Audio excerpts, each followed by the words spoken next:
மரங்கள் மேலே உயர்ந்தன, அவற்றின் கிளைகள் எலும்பு விரல்கள் போல வானத்தை எட்டுகின்றன, வெளியாட்களை விலகி இருக்குமாறு எச்சரிப்பது போல. இங்கே காட்டின் இதயத்தில் அவர்களின் காதல் தடை செய்யப்பட்டது. சண்டையிடும் குடும்பங்களைச் சேர்ந்த ஆரியாவும் கேலும் பல மாதங்களாக இரகசியமாக சந்தித்துக் கொண்டிருந்தனர். நாளுக்கு நாள் அவர்களது ஆர்வம் வலுப்பெற்று வந்தது. கண்டுபிடிக்கப்படுவதற்கான ஆபத்து அதிகமாக இருந்தது. ஆனால் அவர்களால் தங்களைத் தாங்களே காப்பாற்றிக் கொள்ள முடியவில்லை. அவர்கள் ஒருவரையொருவர் அந்துப்பூச்சிகள் போல இழுத்துக் கொண்டனர். ஒவ்வொரு திருடப்பட்ட தருணத்திலும் அவர்களின் காதல் பிரகாசமாக எரிகிறது. அவர்கள் காடு வழியாக நடந்து செல்லும்போது இலைகளின் சலசலப்பு மற்றும் அவர்களின் கால்களுக்கு கீழே கிளைகளின் ஒடிப்பது ஒவ்வொரு மூலையிலும் பதுங்கியிருக்கும் ஆபத்தை நினைவூட்டுகிறது. ஆரியாவின் குடும்பத்தினர் கேள்களைப் பற்றி அவளை எச்சரித்தனர்.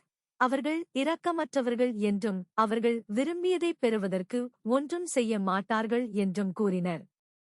ஆனால் ஆரியா கேலின் வித்தியாசமான பக்கத்தை பார்த்தார். ஒரு பக்கம் கனிவாகவும் மென்மையாகவும் இருந்தது. அவர்களின் காதல் எந்தத் தடையையும் தாண்டிச் செல்லும் வலிமையானது என்பதை அவள் அறிந்தாள். ஆனால் அவர்களின் காதல் சவால்கள் இல்லாமல் இல்லை. காடு அவர்களைப் பார்த்துக் கொண்டிருப்பது போல் தோன்றியது. அது அவர்களை முழுவதுமாக விழுங்குவதற்காக, அவர்கள் நழுவுவதற்காக காத்திருந்தது. அவர்கள் பிடிபட்டால் அவர்களது குடும்பத்தினர் ஒருபோதும் மன்னிக்க மாட்டார்கள் என்பதை ஆரியா மற்றும் கேல் அறிந்திருந்தனர்.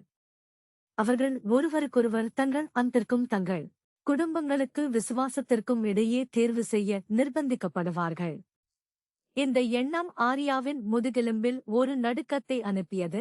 ஆனால் அவள் கேலுக்காக எல்லாவற்றையும் பணயம் வைக்க தயாராக இருந்தாள். அவர்கள் ஒரு இடைவெளியின் விளிம்பை அடைந்ததும் கேல் ஆரியாவின் பக்கம் திரும்பி அவள் கையை பிடித்தார். அவரது கண்கள் அவளது கண்களில் பதிந்தன. ஒரு கணம் அவர்கள் ஒருவரையொருவர் வெறித்து பார்த்தனர். அவர்களைச் சுற்றியுள்ள உலகம் உருகியது. காலம் அப்படியே நின்றது போல இருந்தது.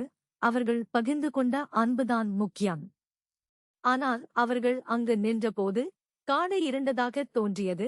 நிழல்கள் ஆழமடைந்தன. மேலும் ஆரியா ஒரு அமைதியின்மையை உணர்ந்தாள்.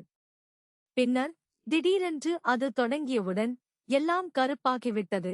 மேலும் ஆரியா அவள் நினைத்த மாதிரி அல்ல, கேல் எழுதிய கதையில் ஒரு பாத்திரம் என்பதை உணர்ந்தாள்.